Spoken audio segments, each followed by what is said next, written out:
Wetlands are a vital part of Minnesota's landscape. And now there's a push to restore these wetlands with native plants. KARE 11's Sven Sundgaard shows us the benefits in this week's Simply Science.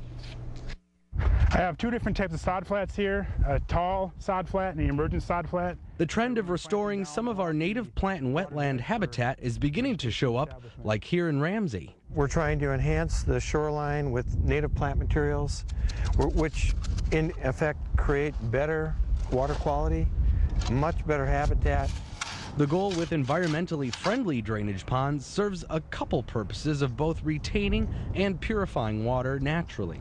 And we've come to realize that, what falls out of the sky in an urban area, an awful lot of it hits hard surface and runs to the river.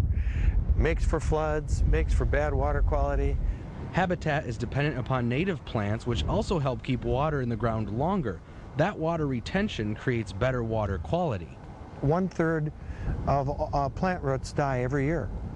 And when those plant roots die, you have to think about the depth of the root system on native plants. Turfgrass has roots that only go down 12 inches or so.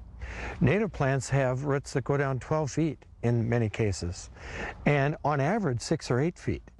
The goal is to imitate native, naturally occurring plant and water communities, of which Minnesota has over 300 to choose from. We might even have an emergent plant community with plants growing up out of the water, and then you have a shoreline edge community, and then you might have kind of a wet prairie community, and that's represented in this short little piece. But eventually we can connect it to another little piece, to another little piece, and lo and behold, we can recreate a reasonable amount of habitat. For Simply Science, I'm Sven Sundgaard.